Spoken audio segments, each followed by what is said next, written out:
Manchester City, their start to the season has not really been a good one, and it's not about to get much easier after the international break. Just 3 points taken from a possible 9 so far.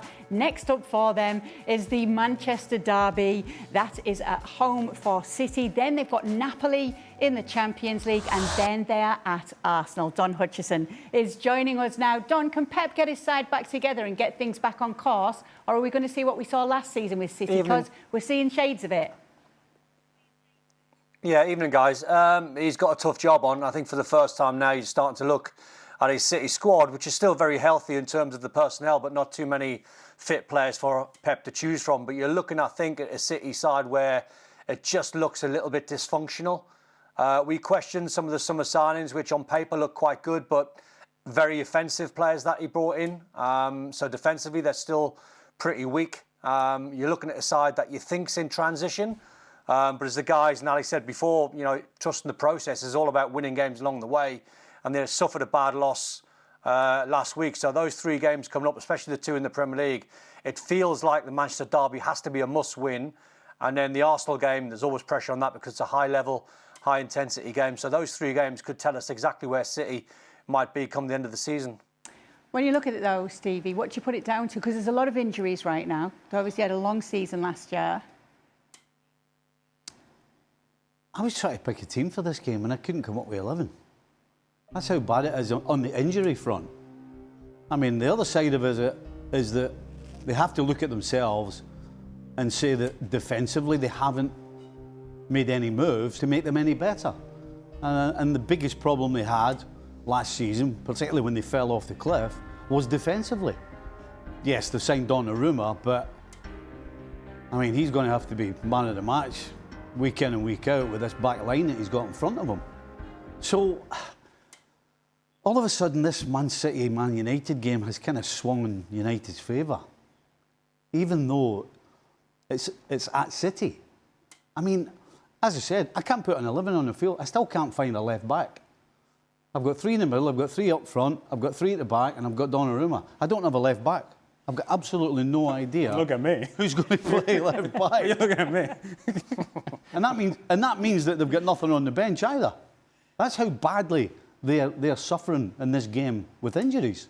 So I worry about City because if they lose this game, you know, particularly Nedum and I going back and forward about how I thought City wouldn't be challenging for the Premier League, and Nedum was not having it.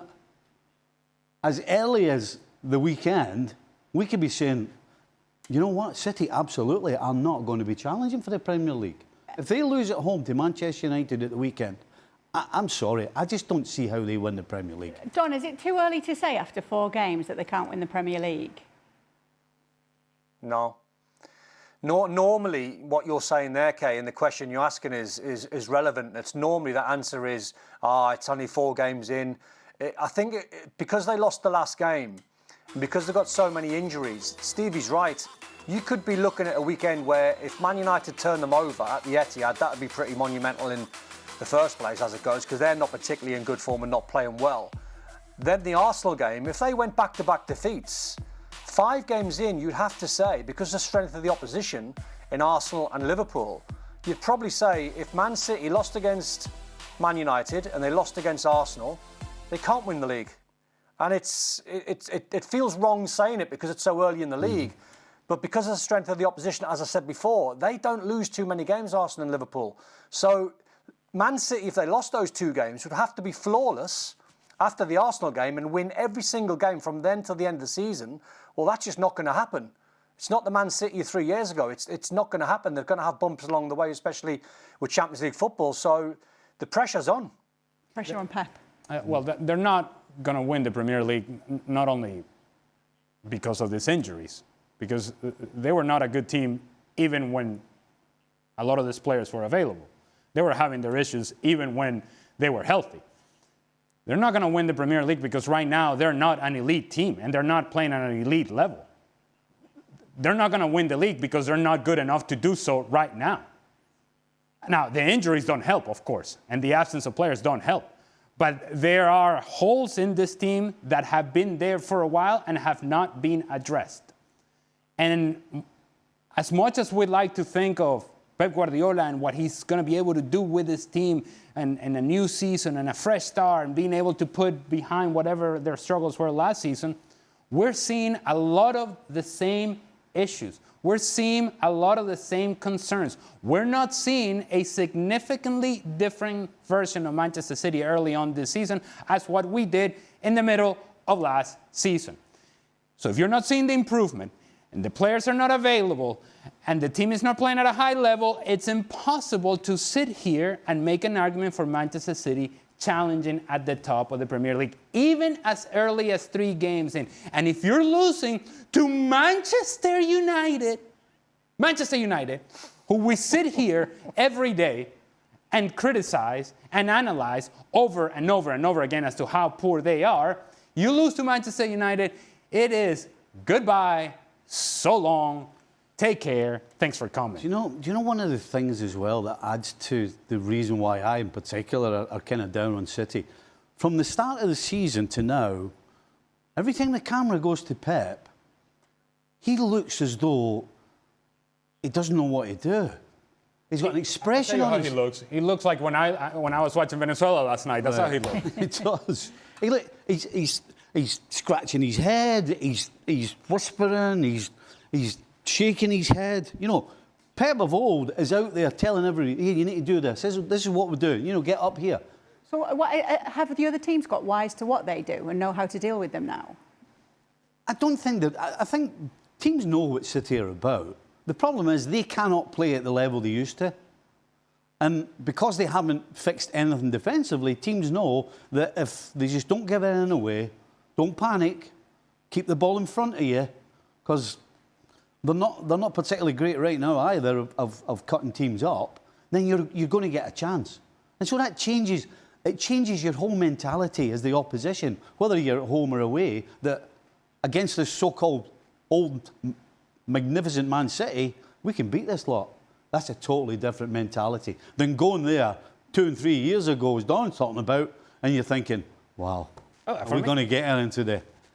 For me, the answer is as simple as Kevin De Bruyne, David Silva, Ilkay Gundogan at his best, Rodri, okay, all right, who's around now?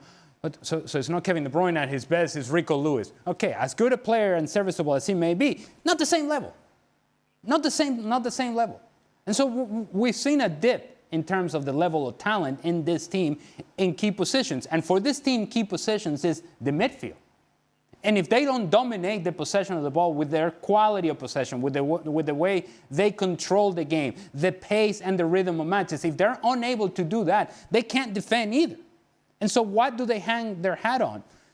These are answers that these are questions that are yet to be answered by Pep Guardiola and Manchester City. And seeing what we're seeing, and based upon the evidence that we are seeing, not what they were, but what we're seeing right now, it's impossible, as I said before, to stand here, sit here, and make an argument and say, no, this team is back. Oh, no, they're not back. They're in trouble. When it comes to the derbies as well, Don, Manchester United have actually won 2 of the last 3 Manchester derbies. What's your prediction for the next one?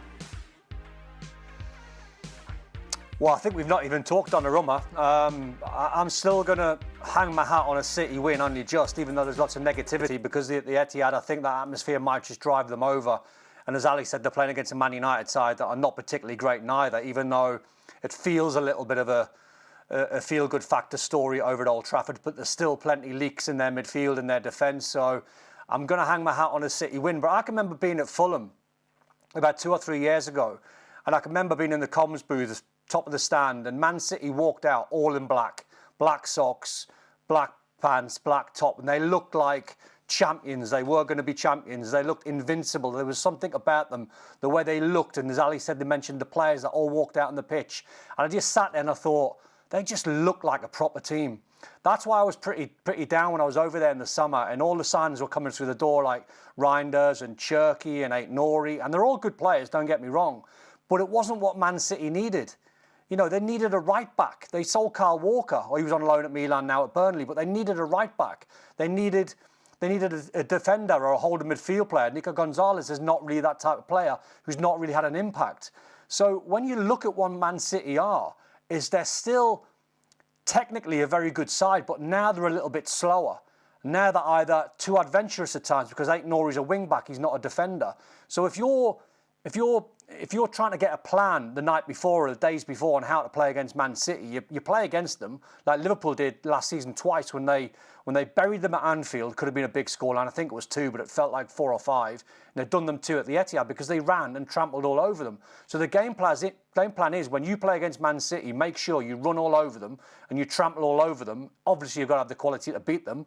But the Donnarumma now is the elephant in the room. What is he going to be like? Because he's totally different to what Pep Guardiola's always wanted in his goalkeeper. He's had Ederson, who's been the best goalkeeper and the best footballing goalkeeper for a long, long time. Now he's got someone who's a brilliant shot stopper and a wingspan of, like ridiculous and saved PSG in the Champions League. But with the ball at his feet, everyone now around the world is going to be asking, what's Donnarumma going to be doing with the ball at his feet? Is Guardiola going to be changing his style? Because he has to. He can't ask him to play out from the back anymore. It's not his game. So that's going to be very interesting how that develops. But even with all that being said, Don still thinks Man City have got this one in the bag, okay?